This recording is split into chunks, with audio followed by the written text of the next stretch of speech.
Aló polo mes de setembro, a finais do verán do ano 2024, o Ferrado tivo a sorte de poder acudir ás oficinas centrais da editorial Galaxia. Ademais, nun momento moi importante na historia de Galaxia, xa que estamos nos prolegómenos do que vai ser o vindeiro ano a celebración do 75 aniversario da fundación da editorial no ano 1950.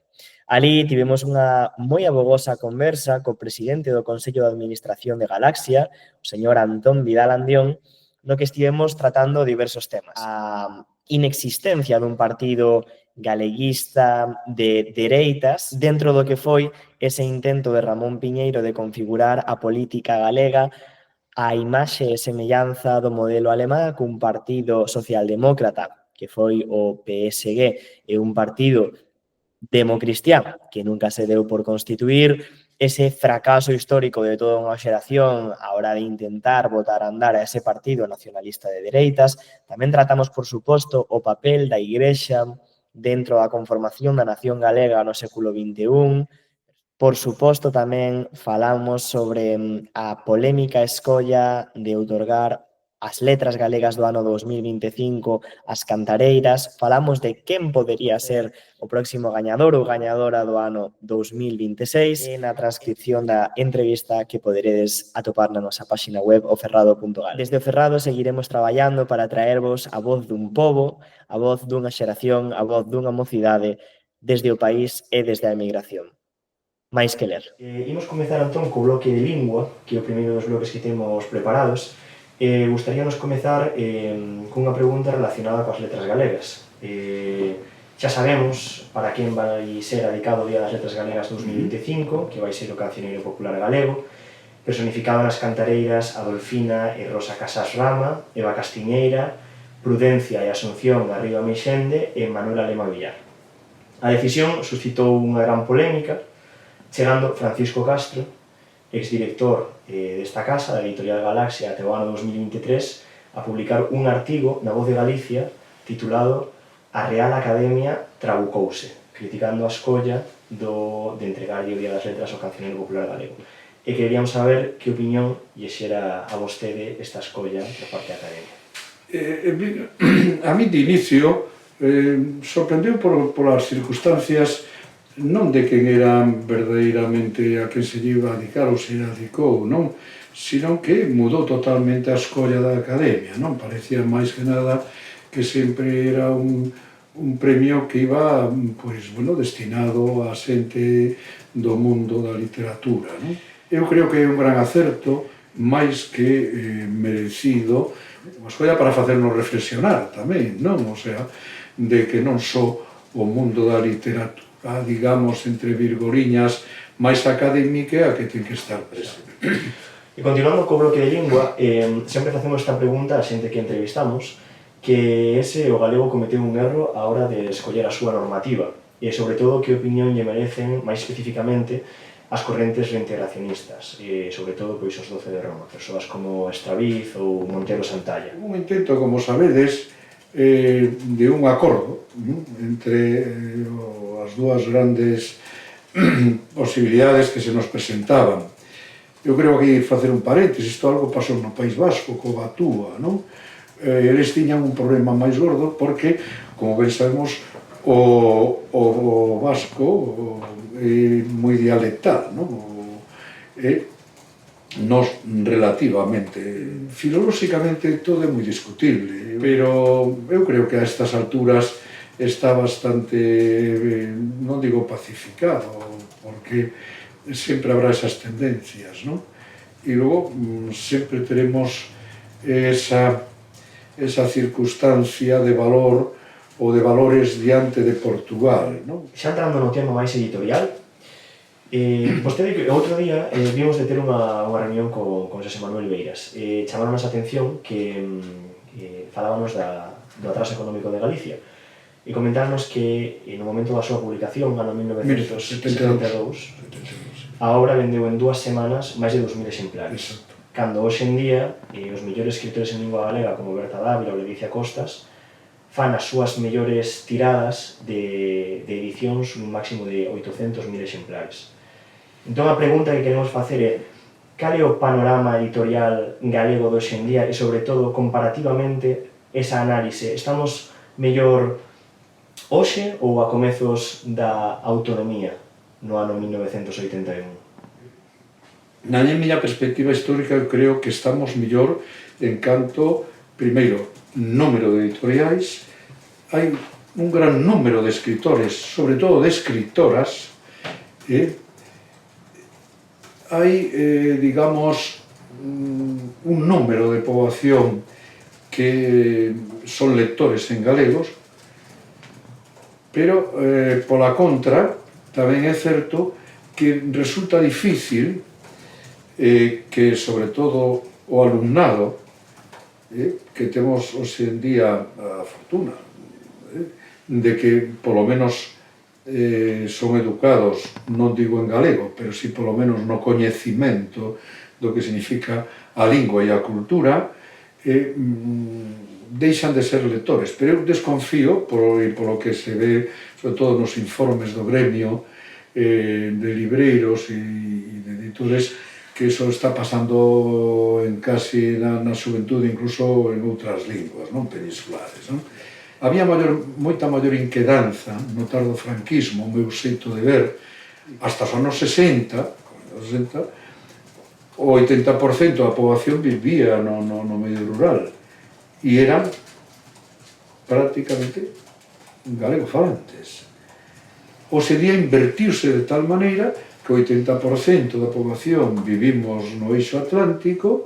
Era moi difícil, xa digo, no comezo dos anos 70, que a maioría da xente que mínimamente tiña certa formación non adquirise, non tivera libros en galego. Eu creo que estamos diante de momentos moi preocupantes polo abandono da lingua, sobre todo en determinadas cidades. Estamos nunha cidade que moi pouco ou nada casi se fala o galego, e cando eu cheguei aquí fai 50 e poucos anos que eu cheguei a Vigo, un porcentaxe elevado de vigueses falaban galego a cotío. Tamén é do inicio da pregunta, estamos nunha mellor situación. Hai máis editoriais, como repetí antes, máis escritores, con certas calidades, hai unha boa calidade na literatura, pero ben é certo que un pouco ao fío tamén de que se apuntaba xa na propia pregunta, as tiradas son pequenas. En castelano a tirada media son de 1.400, 1.500 libros. É moi efímera. Un título, tanto en galego como en castelano, pero en galego non pasa lá máis de 10-11 meses, non chega prácticamente ao ano. Tal é así que o esforzo editorial que facemos, eu falo dos números de Galaxia, que outros na súa situación serán parellos ou parecidos aos nosos, nos alrededor nos tiramos entre 120 e 130 títulos ano, que non é pouca cousa. Nunca soñado nesta casa polos vellos. Falando desto, sobre a situación do galego actualmente, tamén nos crecimos, somos unha xeración que xa creceu con ese discurso moitas veces que calificamos de derrotista, non? Que sempre nos bombardearon coa situación da nosa lingua esmorecendo. Cada vez hai menos falantes. O galego falase menos pola xente nova. Non hai medios de comunicación de masas para que a xente nova poida engancharse ao galego novamente. Non existen programas de televisión, sobre todo programas de televisión infantil, con debuxos animados, para que os nenos tamén poidan ter na súa lingua esa programación. E moitas veces chegamos á conclusión de que ese derrotismo pode ser unha estrategia institucional para xa rematar por dinamitar a nosa lingua galego, porque a cuestión aquí é que normalmente, cando mesmo as cousas van mal, o importante é manter a moral alta. É dicir, cando un país vai perdendo unha guerra, non vai dicir que lle están dando unha malleira que non ten saída, vai dicirlle a súa poboación que están resistindo e que están aguantando. Que acontece co galego? Goza o galego de boa saúde? Por que temos ese discurso tan derrotista, constante, cousa que, por exemplo, non teñen os vascos, onde a lingua é moito máis minoritaria que en Galicia, onde segue a ser a lingua natural, a lingua mayoritaria, pero sí que vivimos sometidos a este acoso constante sobre a situación do galego tan dramática que temos. Non é conveniente ese discurso. Estamos noutra cousa, debemos crear outra cousa. Un dos problemas que ten verdadeiramente o galego é que ao fío de que tú falabas co País Vasco é que o galego non ten unha burguesía, a nosa autonomía non estuvo resida verdadeiramente por forzas políticas, excepto en algún momento puntual desde estos anos, que o eixo principal pois sería defender digamos, o que é o concepto de Galicia como pobo, Galicia como nación e Galicia como territorio totalmente diferenciado. Todo eso é unha lousa para a lingua, se o portugués non fora unha lingua de Estado. E pon como exemplo Galicia. Esa falta de autoestima que temos os galegos. Ao final, a autoestima non é só coa lingua, coa sociedade, coa economía, e verdadeiramente incluso de non estar nunha posición equiparable a outros povos da península ou outros povos de Europa. O porqué non temos suficiente estima, porque non somos capaces de crear ese ambiente necesario, incluso para desenvolverse económicamente, porque o pobo que verdadeiramente ten estas eivas ten grandes dificultades logo de artellarse, incluso como poder económico. Sempre dicimos que a calidade da escrita en galego é moi alta, pero por que esa calidade na escrita en galego non se traduce precisamente nas traduccións que se fan de autores galegos a niveis como as que se levan a cabo con autores e autoras catalás, que iso é ser moito maior que a nosa? Que acontece? Bueno, eu creo que iso é moi fácil.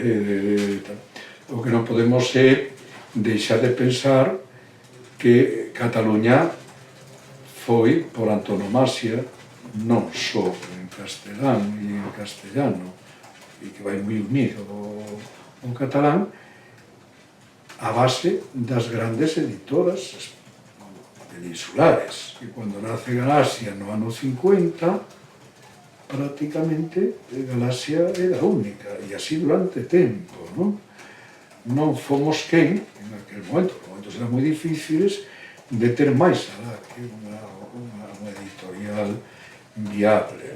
Baixo o seu punto de vista, cal é a razón de que a inmensa maioría das librerías do país non aposten polo galego e que o galego quede relegado a ese recuncho perdido na librería baixo o cartel de libros en outros idiomas? Somos suficientemente ainda un país familiar e amable, e o que si é certo que o autor que ten relación directa cos seus lectores, que presenta e digamos mínimamente move o seu libro, ten ese éxito que tú falabas, quanto á calidade, gozamos dunha boa saúde.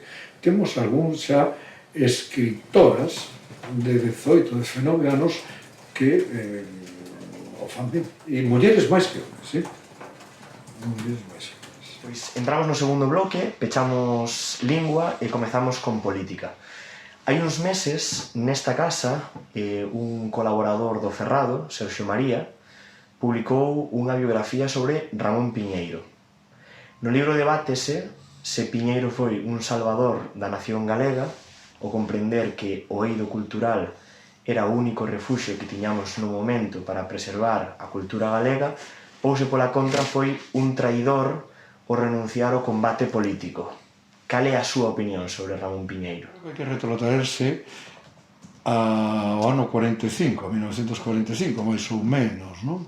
Logo de rematar a Guerra Civil no ano 39, algúns galeguistas foronse máis ou menos tratando de porse en contacto e sabendo uns dos outros, e sabendo novedades, a pesar que aqueles anos eran anos duros. Olhamos o ano 48, que foi unha das primeiras reunións que eles fan aquí en Vigo, na cidade de Vigo, en Coruxo.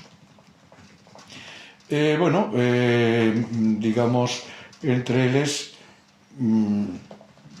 mantiñase a opinión, diferentes opinións, pero verdadeiramente había xa casi unha unitaria de que os aliados non iban a tomar parte pola República, non iban a instaurar a República, ni incluso os ingleses que iban a restaurar a monarquía. Moitos dos generales franquistas tiñan relación directa cos servizos británicos. Nos ten falado que desde Stalingrado en diante eles vían xa grandes dificultades para a restauración da República. Eles xa no ano 49, que xa empezaban coa idea de que polo menos tiñan que ter un medio de comunicación que podía ser unha revista ou unha editorial. Incipientemente se fala do que logo foi no ano 50 a editorial Galaxia. Piñeiro, mediante unha carta que está depositada na Fundación Pensol, el cree que non debe estar nese momento porque el non facía moito, que tiña saído da cadea e que era un maior risco para eso. E que aparte el non vía que houbera esa gran posibilidade. Defende a idea que o mellor que podían era ter unha sociedade anónima para manter vivo máis ou menos o galeguismo, pero sobre todo, eso sí que lo decía moi ben, encubrirse en cuanto aos riscos evidentes e que eles sufriron máis ou menos por parte da represión e da policía franquista. Porque no inicio de Galaxia tamén había algunha xente que perteneceu ao Partido Comunista, por exemplo. Unha estrategia. Nesa estrategia, si é certo, entra Piñeiro digamos, nese manuscrito que tamén guardamos, onde dice cal serían as finalidades e que todos máis ou menos coñecemos o que é Galaxia.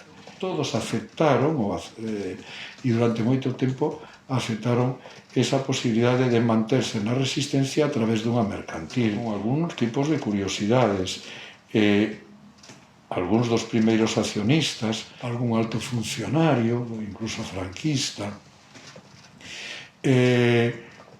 pero sempre... Había altos funcionarios franquistas. Bueno, entonces altos funcionarios técnicos na administración, por exemplo, un secretario alto funcionario, en aquel momento era alto funcionario dun goberno civil, técnico, eu creo que sí. Non só eles ten a dificultad co lanzamento do Grial, ten dificultades incluso no segundo ou terceiro ano, que é unha curiosidade xurídica moi curiosa, polo menos para min e outra xente, que a eles se lle suspenden as xuntas xerais de accionistas e se lle suspende gubernativamente. Ben, co dereito na man, daquela podíanse facer eso e peores cousas, hasta te podían mandar un propio. Se hai que alcumar a resistencia cultural dentro dese nome do piñeirismo, bueno, é algo que casi aceptamos. O concepto nación non era igual para todos eles. Ni o concepto nación que temos elaborado hoxe en día tampouco. Hasta a miña opinión chega e o meu coñecemento chega, Ramón Piñeiro podía falar dunha nación cultural, pero non quizáis o mellor no concepto estricto de nación étnico-política.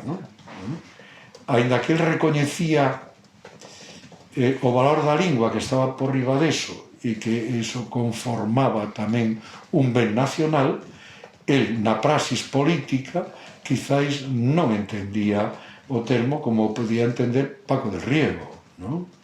Incluso o propio Xaime, que foi arredista cando era máis novo. Prácticamente todos eles defendían esa nación ou ese nacionalismo dende Galicia, pero sempre unido ao europeísmo, porque creían que o europeísmo iba a defender verdadeiramente das estructuras político-históricas de España. Unha importante si eran nacionalistas non só de corazón, sino de razón. Pero bueno, si é certo que en aquel momento era moi difícil que eles poideran resistir de outra maneira, non? Porque, para empezar, a resistencia que se deu en outros lugares de España ou en outras nacións españolas estaban máis artelladas porque no seu momento tuveron un goberno nacional ou, digamos, as estructuras, empezando por as estructuras sindicales, eran outras diferentes ás de Galicia. Que falla nas teses de Piñeiro cando se intenta reproducir o panorama político clásico europeo en Galicia, é dicir, un panorama político socialdemócrata e democristián. É dicir, unha pregunta máis sinxela: por que Galicia non ten un partido político nacional, é dicir, galeguista, conservador? Hombre, eu non sei así lanzado, habría que saber primeiro que debemos entender por conservador, porque coa idade que teño non sei se hai que conservar moito, non? No ano 1974, plena ditadura, hai un grupo de xente, algúns, eu non estaba daquel ambigo, senón estaría casi nese grupo, porque logo máis tarde estuve, e crearon o Partido Galego Socialdemócrata, non? Era un partido nacionalista, hoxe en día diríamos de centro progresista, pois pode ser, autodeterminista, está nos seus documentos de fundacionais, federalista, europeísta, que a ferramenta para sair da situación en que estaba Galicia, moi ben analizada polo que antes falábamos do atraso económico de Beiras do ano 1972, e eles creían que a ferramenta necesaria era o socialismo na fórmula de socialdemocracia. Xaime sempre foi un cristiano e que pertenece á democracia cristiana, moi unido á democracia cristiana da Unión de Cataluña, onde incluso recibiu deles recoñecementos, non? As primeiras eleccións do 77 o fracaso foi importante, non? A pesar que aí, xa nos do 77, formaron unha coalición o Partido Popular de Galicia, o Partido Popular Galego, que era presidente Xaime, e, como dixe antes, o Partido Galego Socialdemócrata, que era a Zulueta, non? Pero eso foronse constituindo digamos, aquí sempre no máis puro fracaso electoral. No ano 78 créase o Partido Galeguista. O Partido Galeguista tamén fracasou. Pero cando falamos de galeguismo político é outra cousa. E iso non se dá. Verdadeiramente hai que asumir que non se dá nese tipo de forzas, non? E é unha eiva tremenda. Polo medio hai moitas máis cousas que eu saltei, como o Partido Obrero Galego, etcétera, etcétera, etcétera, non? E outros intentos tristemente pois fracasados. Polo tanto, é un fracaso de determinados ou de determinadas xeracións, incluso da miña. E, polo tanto, eu podo falar pola miña e non deixo de sentirme fracasado. O que si é certo, o que non é conveniente, é justificar fracasos xeracionais, sobre todo aqueles que ainda estamos vivos. Fracasamos. Cada quen de nós pode dar a explicación por que fracasamos. Pero o que non podemos é tratar de ir máis atrás a buscar alguén que nos justifique ese fracaso. Políticamente, o fracaso é o fracaso da nación, non é un fracaso de unha persona ou dun grupo de personas, non? Non vamos agora a botar máis atrás e de cando pois a Galaecia compostelana tomou a decisión que tomou e a Galaecia bracarense tomou a decisión que tomou. Non, señores, pero eso está aí, non máis alá. E falando dese fracaso como nación que tivemos, hoxe en día imos ao outro fracaso, que xa se tocou un pouco, que é o fracaso das políticas de promoción activa do galego que xordan efecto. ligado con iso, queremos preguntarlle se considera suficientes as políticas de promoción lingüística institucionais que se están levando a cabo actualmente. E, sobre todo, que falta? Se hai que falta algo. Hombre, algo debe faltar desde o momento que non temos ningún tipo de avance positivo. E cal sería o avance positivo? Bueno, que a mocedade estuvera máis inversa no galego, que os medios, que a propia sociedade en si mesmo, e que nos sintíramos un corpo único en defensa do galego, non? Está aí, non hai máis alá a veces a realidade terca. Para que vamos a utilizar estudios sociolingüísticos daqui, da colá, a realidade é que? A realidade, eu cheguei a esta cidade fai 51 anos e nesta cidade falábase galego. Hoxe en día prácticamente non se fala galego. A lei de normalización lingüística era das millores. Que ocorre? Que inmediatamente foi recurrida, que independentemente de tal. Eu creo que en todo isto o que nos falta é rigor. Pero rigor non só lle botemos a culpa a falta de rigor no que é a estrutura institucional. No, rigor tamén como pobo. Eu creo que temos unha parte alícuota desa falta de rigor. É moi difícil manterse, incluso é moi difícil mantelo en determinadas unidades familiares, pero si é certo, oiga, que a naide se lle impide que el poida levar a súa vida e desenvolver a súa vida en galego, con determinadas eivas. Bueno, o inglés nos invade, e vos que andades fora, vos sabedes tamén, non? Hai problemas en moitas linguas, non só galego, pasa que non somos un país moi pequeno e logo con todos estos grandes problemas que temos de autoestima, digamos, de por en común, digamos, unha empresa común que nos faga vivir como pobo e que teña uns resultados incluso en términos económicos importantes. Imos rematar co bloque de política, pero faltaba unha pregunta. Quen son eu? Mais ou menos. Como se posiciona Antón Vidal políticamente, no espectro ideolóxico? Eu síntome nacionalista nun concepto de tempo.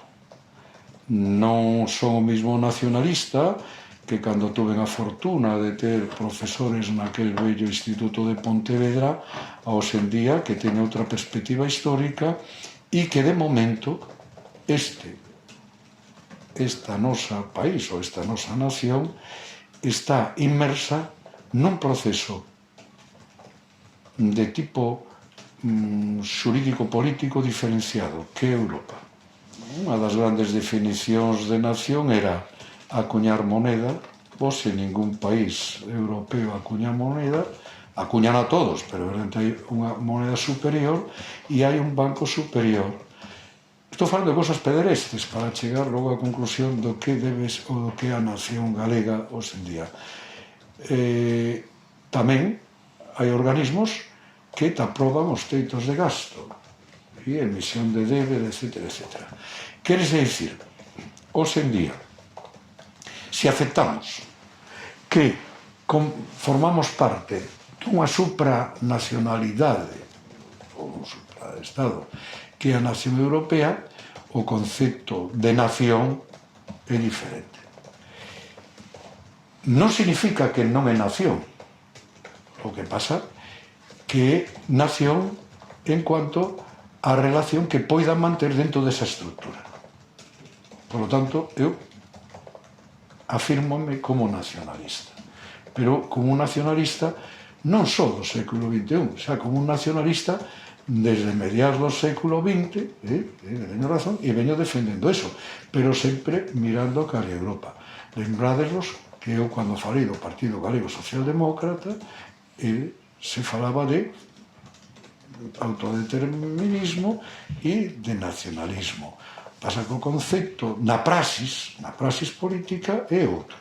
non é un concepto, e é un concepto en evolución, pero sempre seremos, incluso, aínda que non señamos políticamente, os galegos non sexan políticamente nacionalistas, sí pertenecerán a un lugar estrito de nacimento, e iso é a nación.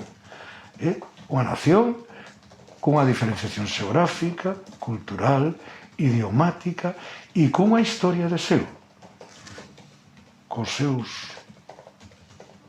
máis oscuros que claros. Por lo tanto, non teño ningún problema en decir que eu son nacionalista. Sí, bo, coño, e cando cobramos a dieta, joder? Joder, non sei canto tempo. Que importancia tivo a Igrexa na conformación da nación galega? A Igrexa conforma verdadeiramente a cultura de Occidente, toda ela está impregnada, non en si na Igrexa como... porque a Igrexa non deixa de ser unha organización religiosa, neste caso cristiana, non? Sino que me referiría máis ben ao cristianismo, non? Occidente non sería o mesmo sen o cristianismo. Pero no século XX, verdadeiramente, así como a Península Ibérica, e se pode falar tanto de España como Portugal, eran países atrasados, en parte tamén se debía a parte dese atraso o predominio de a unificación Igrexa-Estado, ou Estado-Igrexa. Ese binomio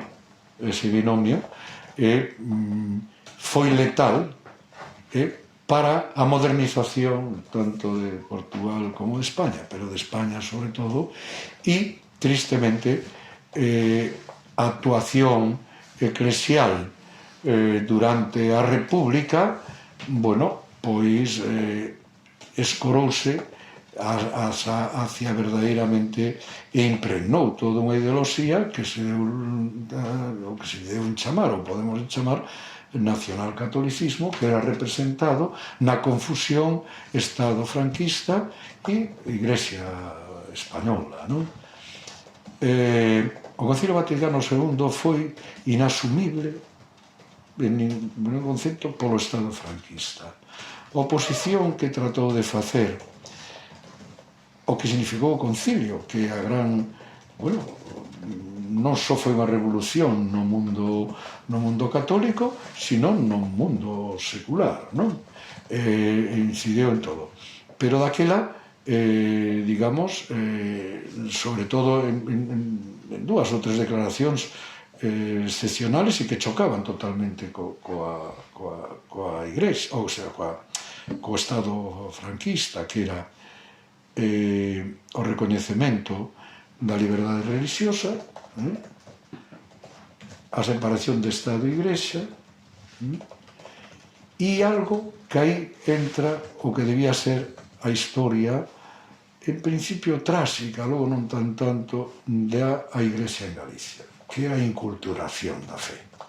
Un dos grandes teólogos dixo algo terrible, que os obispos españoles, que cando falaban os obispos españoles, os demais se levantaban para ir ao bañeiro.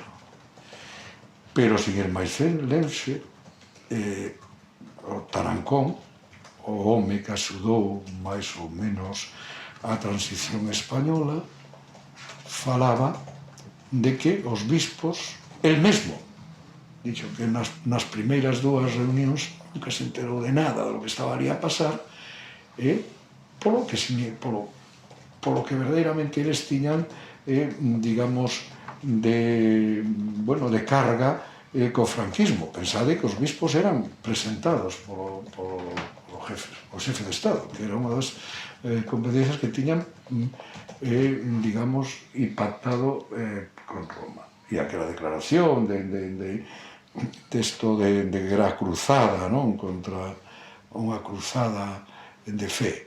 O Vicente Tarancón dice eso e di algo máis, di que eran todos uns carcas. En cuanto á inculturación, cousa tremendamente importante, pensade que cando cambia a liturxia, de que se pasa do latín ás linguas que eles chamaban vernáculas, aqueles bispos que estaban aquí no noso territorio dixeron nada máis sin ningunha envase que a lingua vernácula era o castelán. Logo de unha serie de accións, e sobre todo volvo a Xaime Isla, que foi un dos cabezadeiros daquelo, e tal, logra que xa no 1968 se recoñece o galego na liturxia. E outros dos grandes fracasos de Galicia como pobo. É tremendo pensar que o clero regular galego, todo ele, non sei agora porcentaxes, pero antes o porcentaxe mayoritario eran de extracción rural. Unha serie de circunstancias, incluso era a maneira de buscarse algunha saída e, sobre todo, para formarse, non? Nunca deles, a maioría deles, deu ningún paso frente e ningún bispo que eu teña memoria. Monseñor Araujo, non? Pode ser aquel que máis ou menos fixo determinadas cousas. Todo o que é o movimento litúrxico se lle debe aos leigos, a través de Sé, a través de Encrucillada, a través de Irimia. Aquela iglesia que non se incardina no pobo non é unha iglesia como tal, non? Podría contar miles de anécdotas, de editar cousas e cousas, unha folla que editábamos que chamaba Badal. Dábamos un traballo terrible durante moitos anos da nosa vida, que era un apoio total e absoluto á liturxia. Calquer, incluso o grego máis vago, lle dábamos unha homilía cada semana. Entendes?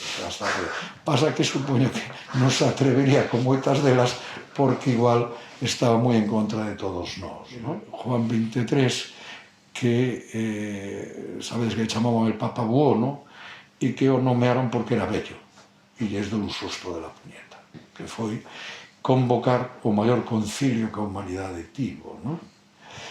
E que mudou moitísimo, e Europa mudou, incluso algunhas amigas miñas que están no movimento cristiano feminista, moitas delas aceptan agora con seriedade que o Vaticano supuso un primeiro avance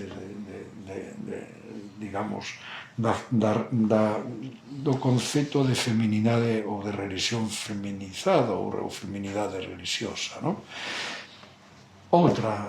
Outra quebra máis e outra desgracia máis. Só hai que ir ás aldeas e ver o que está a pasar, non?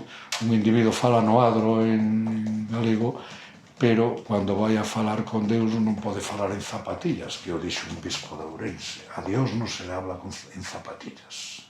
Sobre todo este tema, nos, históricamente, en Galicia tivemos unha igrexa propia endémica galega. A igrexa, por exemplo, unha igrexa pristiliana que tiña características galegas, que se mantivo moitísimos anos despois da execución de Pristiliano en Tréveris por un papa que, por certo, tamén era galego, e que, bueno, tiña unhas características propias e que durou séculos tras a execución de Pristiliano, sobre todo na Ribeira Sacra. Hoxe en día existe unha igrexa galega. Nese concepto? No que sexa, nunha igrexa propia de Galicia, nunha maneira de entender a religiosidade cristiá propia galega. Eso, como ben sabes, ti deu lugar a unha das primeiras obras que se escriben na Galaecia, que é a Correcciones Rusticorum. O cristianismo, vamos a ver, a religión sempre van sacralizando aquilo que está nos povos, non? Sempre hai o que se chama a igrexa do lugar, non? Hoxe en día o que hai parroquias onde se practica un cristianismo ou unha catolicidade moi unida ao que é o concepto da común unión parroquial, e esas parroquias existen. Que todas elas conformen un grupo xeográfico, eu creo que non. O cristianismo era un acomodo aquelo do que a religiosidade dos lugares, porque a iglesia é a primeira que se acomoda a esa religiosidade, non? Non vamos a entrar. Que ocorre? Que eu creo que o cristianismo é un paso adiante en darlle determinadas solucións a ese principio que ten o home como ser religioso, non? Decía Teilhard de Chardin que o home tenda a Deus. Teilhard foi un xesuita, se digo un palabrón tú borras, que las pasó putas, porque no ano 62, o sea, aí no principio e tal, a súa obra foi expurgada polo Santo Oficio. Logo foi rehabilitado e é que verdadeiramente ele era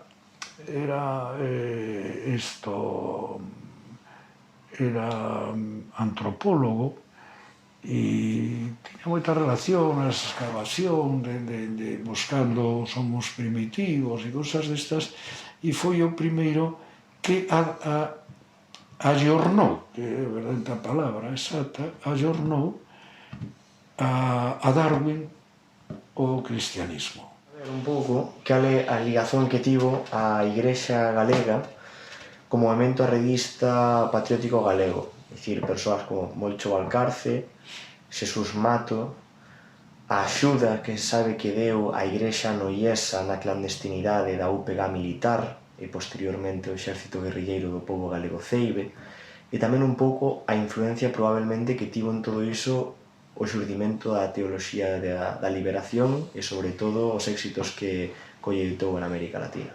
Cal foi ese impacto da Igrexa en Galicia para o movimento arredista? Volve a recordar que a Igrexa é para os pobres e dos máis necesitados, non?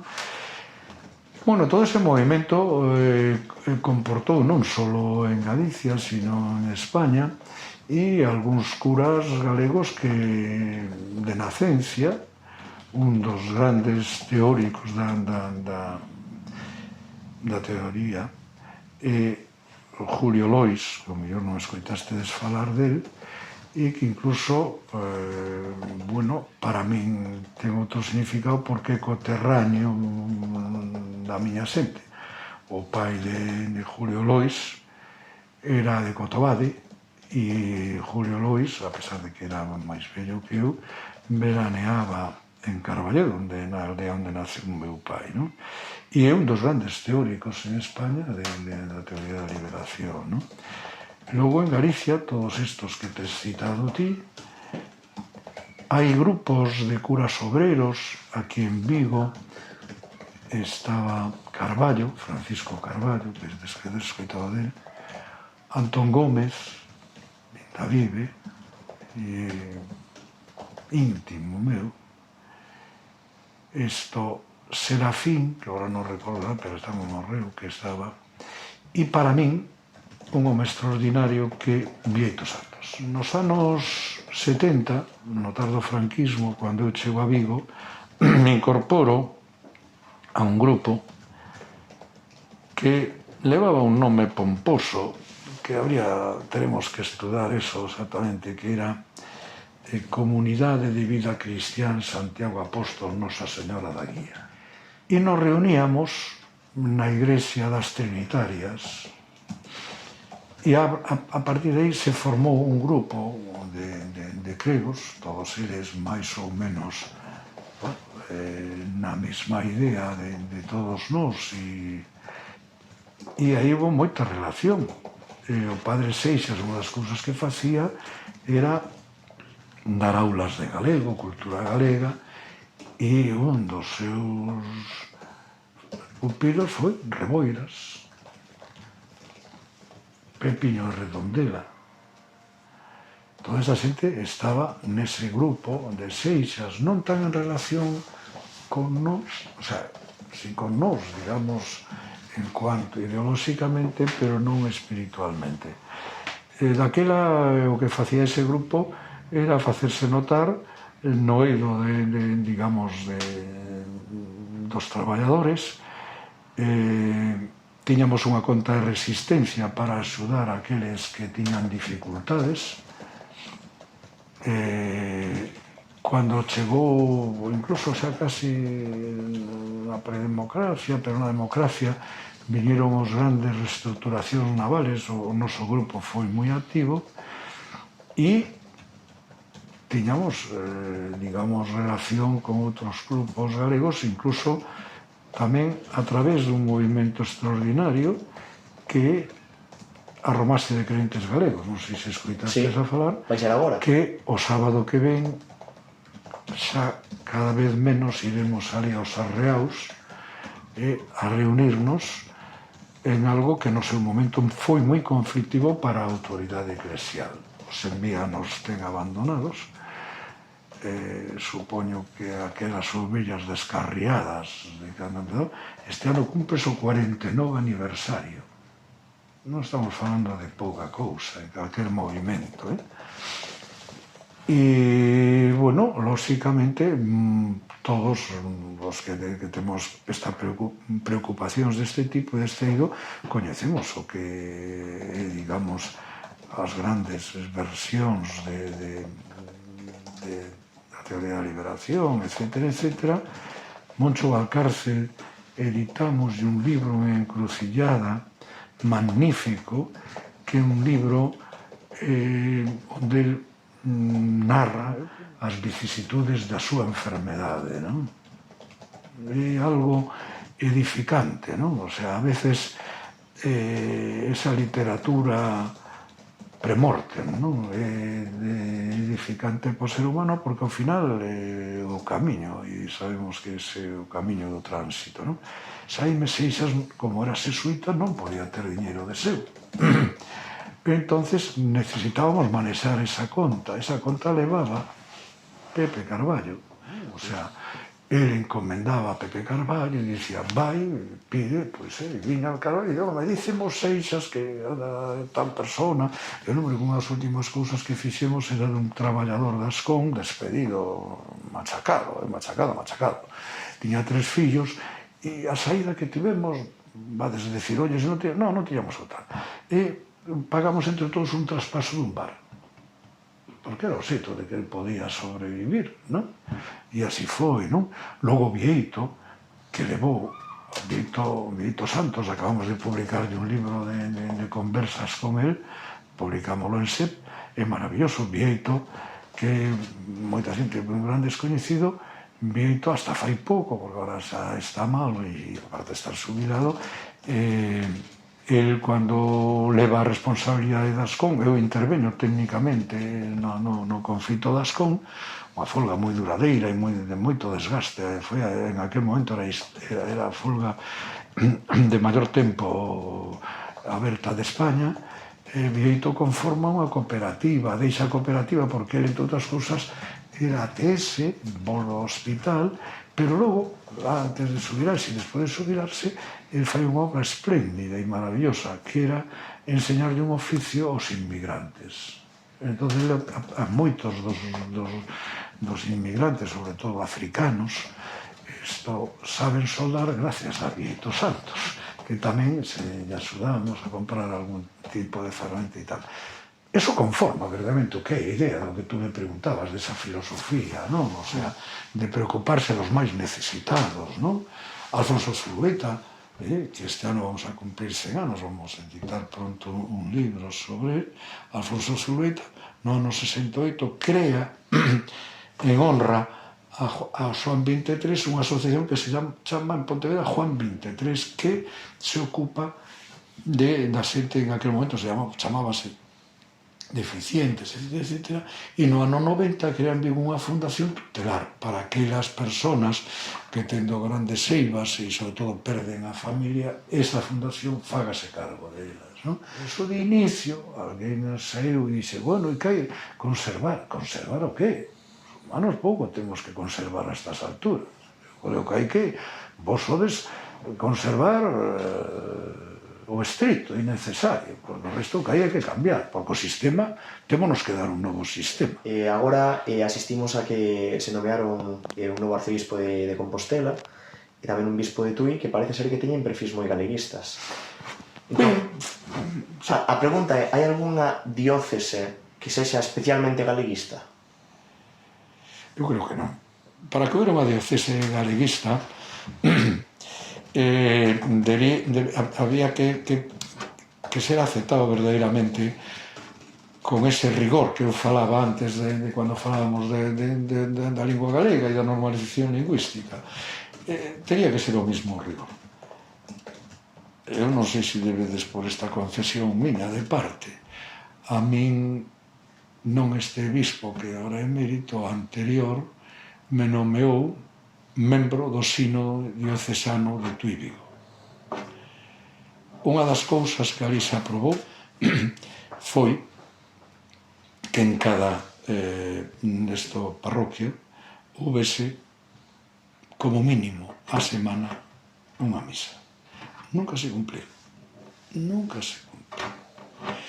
Ben é certo que por parte dos parroquianos a veces hai determinadas resistencias, pero tamén si é certo que exemplos que eu coñezo desta diocese, porque sigo mantendo relación con bastantes cregos, lógicamente galeguistas, que esas reticencias desaparecen, non? Depende realmente de autoritas que teña o cura. Non moi longe daqui hai un crego, non vou a decir o seu nome, pero non creo que non é de menester, que vive nunhas parroquias que están, digamos, moi de veraneo e que algunha dificultad tuvo, pero nunca tuvo dificultad. Non fai moito me comentaba que unha vez lle chegou á parroquia unha señora, é moi agradable dicir isto, non? Chegou á parroquia unha señora, entón dice, non, mire, eu vengo a dicir, eu soy madrileña, e dixe, vou ter aquí un conflito que esta señora eu non me vou a pear, non, é madrileña, e le tengo que dicir, me gusta mucho la misa en gallego, y no el burro y el memo de mi marido que es gallego y está en contra. Eu lle dixe, o que pasa que quería dicirche que o marido era un memo e un burro. Pero hai que aceptar que si, o marido era un memo e un burro. Este non é un chascarrillo, esta é a realidade. Esta é a realidade. Calquer tipo de esos chega e dice, oiga, mire, yo es que non entiendo, yo non entiendo a misa en gallego. Mentira, mentira. E hai todo... Só hai falta por traducir ao galego un libro eclesiástico que é a unción de enfermos ou algo así. O resto, moita xente anduvo e anduvemos nesas cousas. Ahora, o deles a veces é de sumo pecado. Eso sí que o pode dicir. De sumo pecado. Eu estou moi queimado, con esa situación. Agora chegamos a unha batería. Sempre facemos estas preguntas que facemos sempre a mesma xente. Adiante. Respostas de unha palabra ou dúas, unha frase, como quen di. Unha personaxe da historia de Galicia, quen sexa, como sexa, o primeiro que veña a mente. Castelao. Un libro. Arredor de sí. Un autor ou autora. Eu son moi oteriano, non? Un lugar. Martín. Algunha canción. No ano 68 en Santiago que o venceremos nós, que aparte tamén ten concomitáncias religiosas, non? Un político ou política?